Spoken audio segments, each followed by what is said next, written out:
Beberapa bulan terakhir, suamiku berubah.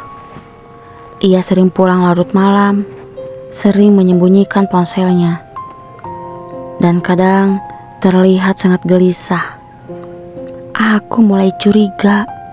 Aku yakin ia sedang menyembunyikan sesuatu.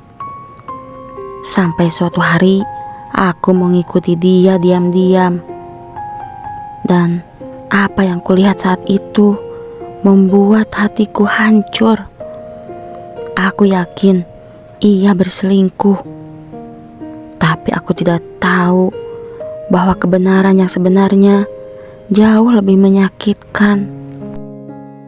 Suamiku, Andra, bukan tipe pria yang suka berubah. Selama bertahun-tahun, ia selalu pulang tepat waktu dan terbuka tentang segala hal.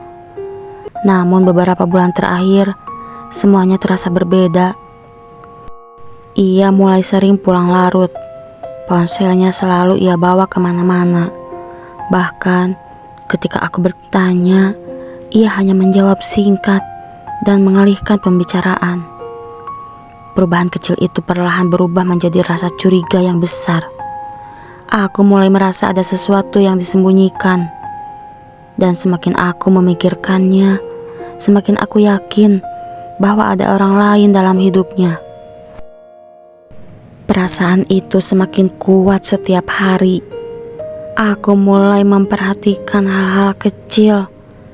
Cara ia tersenyum saat melihat ponsel, cara ia pergi tanpa banyak penjelasan, dan cara ia menghindari tatapanku. Semua itu membuatku semakin yakin bahwa ia sedang menyembunyikan sesuatu.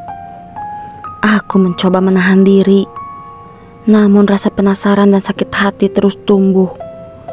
Sampai akhirnya aku memutuskan untuk mencari tahu sendiri. Aku tidak ingin terus hidup dalam ketidakpastian. Aku ingin mengetahui kebenaran, apapun itu. Suatu malam, aku mengikuti Andra setelah ia keluar rumah. Aku menjaga jarak, mencoba agar tidak terlihat. Ia berhenti di sebuah tempat yang tidak pernah aku ketahui sebelumnya. Jantungku berdetak sangat cepat saat melihatnya turun dari kendaraan. Beberapa menit kemudian, seorang wanita datang menghampirinya. Mereka berbicara, dan dari kejauhan aku terlihat sangat dekat. Saat itu dunia terasa runtuh. Semua kecurigaanku seolah terbukti.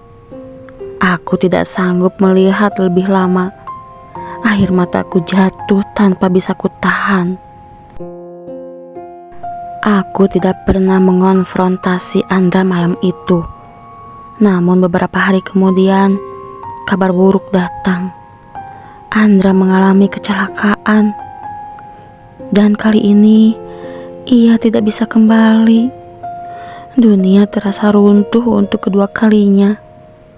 Aku kehilangan seseorang yang selama ini menjadi bagian dari hidupku. Namun di dalam kesedihan itu, aku juga membawa luka. Karena aku percaya ia telah mengkhianatiku sebelum pergi.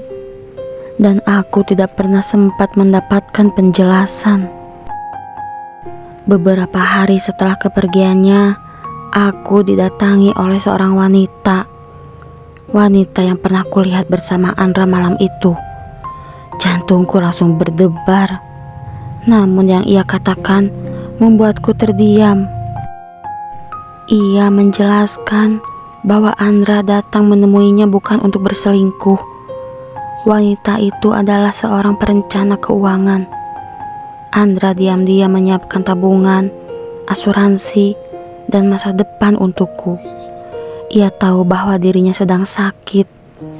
Ia tidak ingin aku tahu karena tidak ingin membuatku khawatir.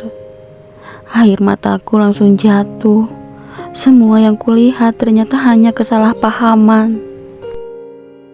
Sekarang semuanya sudah terlambat. Aku tidak bisa meminta maaf. Aku tidak bisa mengulang waktu. Aku hanya bisa mengingat semua hal yang pernah kulakukan dan semua yang tidak pernah kupahami. Orang yang kucurigai justru sedang berjuang untukku. Orang yang kupikir mengkhianati justru mencintaiku dengan cara yang paling dalam. Dan aku tidak pernah menyadarinya. Kini aku hidup dengan satu perasaan yang tidak akan pernah hilang. Penyesalan.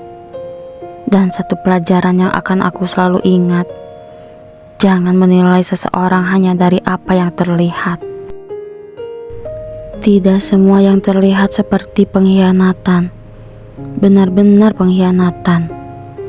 Kadang itu adalah bentuk cinta yang belum kita pahami.